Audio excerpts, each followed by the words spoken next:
we will need cod, chopped tomatoes, red pepper, carrot, fresh basil, salt, pepper, garlic and onion. Put your vegetables into your food mix.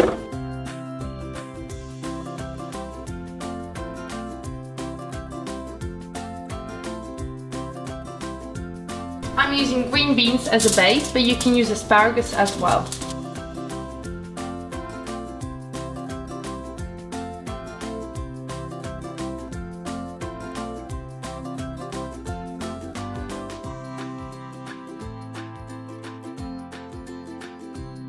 So here we are, our cod is done. Look at this, wow.